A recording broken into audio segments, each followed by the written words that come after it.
Hey guys, it's Reese. I'm walking around on a beautiful sunny Saturday morning.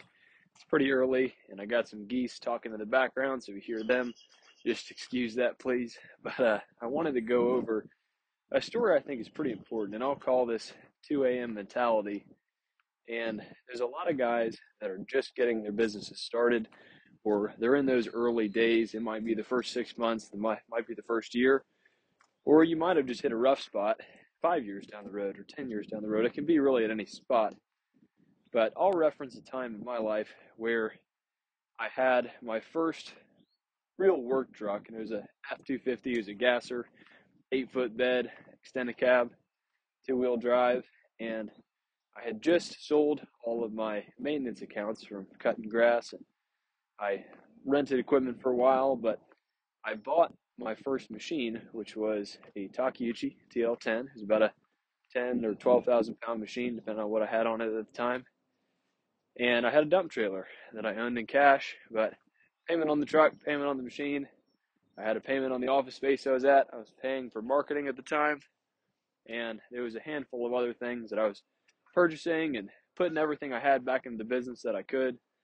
Just trying everything I could. I mean, I was building my own website. I was doing all my own social medias, anything and all things that I possibly could do myself, I was.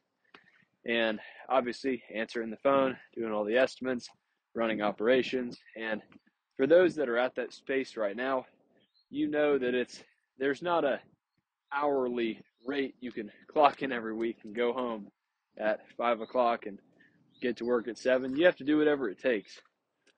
And I don't do that anymore now. I absolutely would if I had to, because I've done it before. But at that point, I was crossing between the 20,000 and the $30,000 to $40,000 mark on a consistent basis.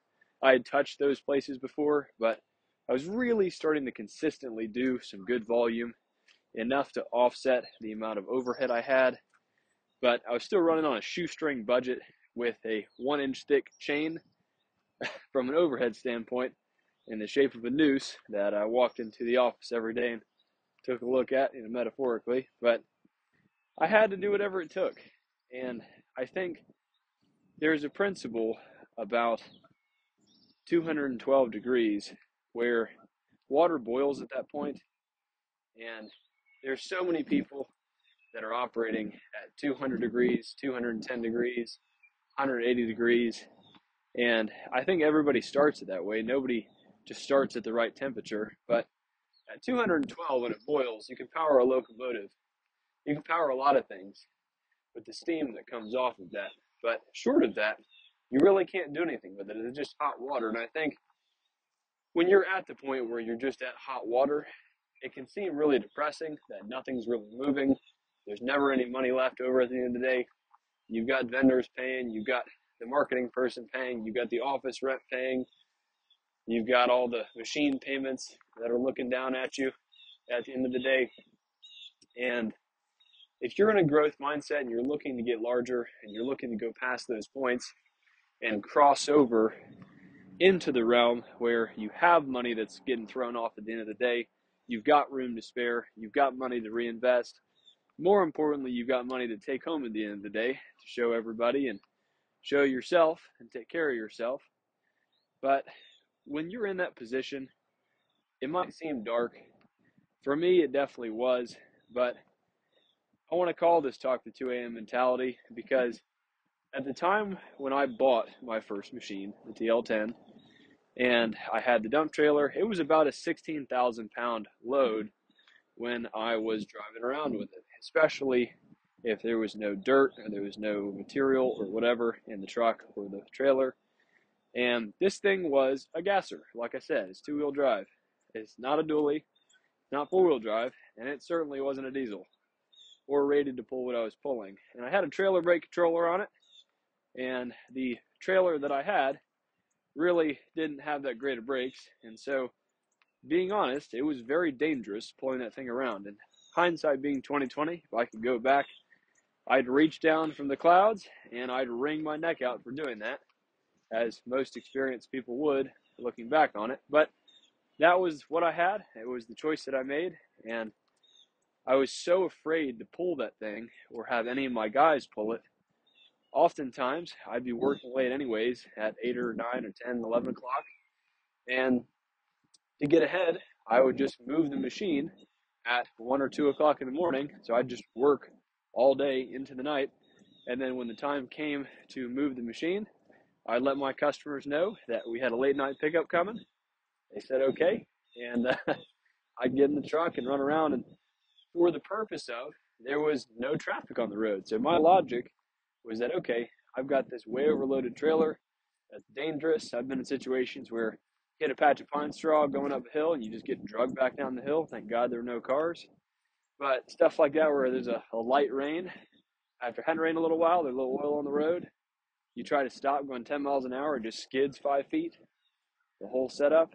And so stuff like that where I was like, well, I can just move it at night, and that way it'll be safer for everybody else, safer for me. And when I tell you, I mean, there was times where I had that thing wide open in first gear at 6,000 RPMs going up a hill, just praying to make it to the top.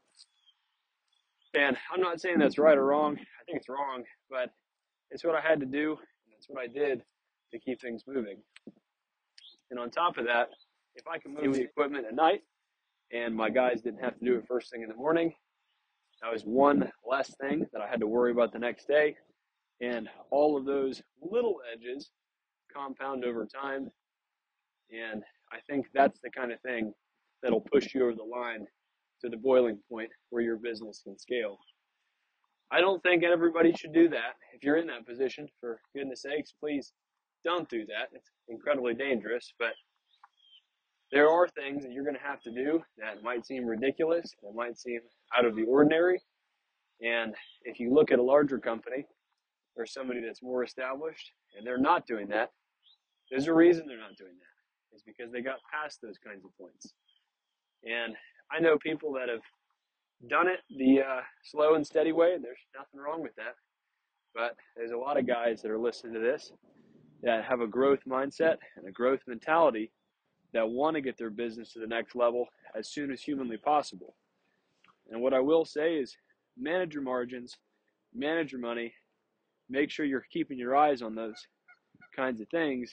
But there's a lot of shit you're going to have to do where there's a lot of stuff you're going to have to do where it doesn't have lines. It's not black and white. There's a lot of gray area. And when you just look at those things and you attack the problem, you might lose a little bit of sleep, but I promise you, you're going to look back in 2 years, 3 years, 5 years, whatever it is, and you're going to remember those times. You're going to laugh if you survived it, and you're going to be very grateful you did it. The only thing I always told myself was that if I did make it past this point, and I did get farther than where I was at that point, which was a really kind of tough time to be honest, I was always going to remember that I did it, and I wasn't going to remember that I was tired or it wasn't right. I wasn't going to remember if it was uncomfortable or not. I and everybody around me, my parents, my friends, myself, was always going to remember if I had done it or not. Not that I was tired, not that it hurt, not that it was uncomfortable. I'm going to remember if I had done it or not. So right now, I've got a group of construction companies that's doing about $350,000 a month. There's a lot of guys that are bigger. There's a lot of guys that are smaller. But I hope the experiences and some of these stories will help y'all and in your journey. And you can take what you've got, take what's on here, and I hope it's relatable. You can run with it. If you enjoyed this or you think it could be relatable to anybody else, just please subscribe. Please send this out. Please leave a 5-star. Anything helps. I'm not going to make any money off this kind of thing. Just want to give back a little. So I hope y'all have a great Saturday or whatever day you're watching this on, and I'll catch you in the next one. Hey guys, it's Reese. I wanted to answer